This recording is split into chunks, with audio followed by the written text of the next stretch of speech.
ठरले तर मग या मालिकेच्या आजच्या भागामध्ये सायली सगळ्यांना विचारते की मी काही गोड बनवू का? तर तेवढ्यात तिच्याकडे प्रिया पाहते. प्रियाला तिच्यावर शंका येते आणि ती मनातल्या मनात म्हणते की ही आज एवढी कशी खुश आहे? यांना आमच्या विरोधात काही पुरावा मिळाला नाही ना? तर तेवढ्यात तेथे अर्जुन आणि चैतन्य येतात. अर्जुन आज खूपच खुश असतो.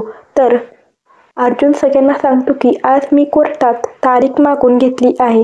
हे ऐकताच प्रिया आणखीनच घाबरते. तर अर्जुन आणि चैतन्य ऑफिसला जायला निघतात आणि ते दोघे नक्की काय पुरावा शोधत आहेत हे पाहण्यासाठी प्रियालाही जायचं असतं. म्हणून प्रिया नेटवर्क नसण्याचा बहाणा करते आणि त्यांच्या पाठी जाणार इतक्यात सायली तिला अडवते. मुद्दाम प्रियाला थांबवण्यासाठी सायली तिला घरातल्या सुनेची कर्तव्य विचारत असते. तुला घरातल्या सगळ्यांच्या सवयी माहीत झाल्या असतीलच असं सायली प्रियाला विचारते. तर प्रिया मुद्दामच सायलीसमोर हो हो बोलते आणि मला सगळ्या सवयी माहीत आहेत असं सायलीला ती सांगते. प्रिया घरातल्यांची एक सवय पूर्णाजीला आणि कल्पनाला सांगते. तर ते चुकीचं असतं म्हणून कल्पना हे चुकीचं आहे असं सांगते. तर प्रिया यावर सारवासारव करत दुसरी सवय सांगते. तर यावर पूर्णाजी म्हणतात हे पण चुकीचं आहे.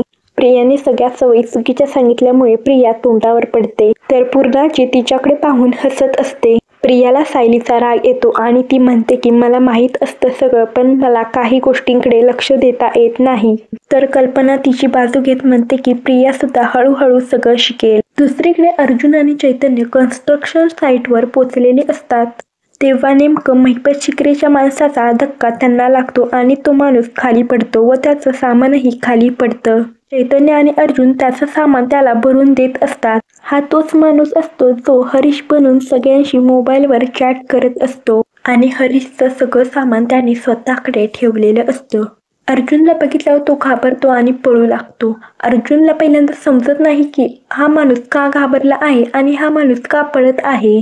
आणि अर्जुनच्या हाती हर्षचं ID कार्ड लागतं आणि अर्जुनला समजतं की हा तोच माणूस आहे ज्याला आपण शोधत आहोत. व चैतन्य आणि अर्जुन त्याच्या मागे त्याला पकडायला पळू लागतात आणि हुशारीने ते दोघीही त्या माणसाला पकडतात व त्याच्याकडून सगळं सत्य वदवून घेतात.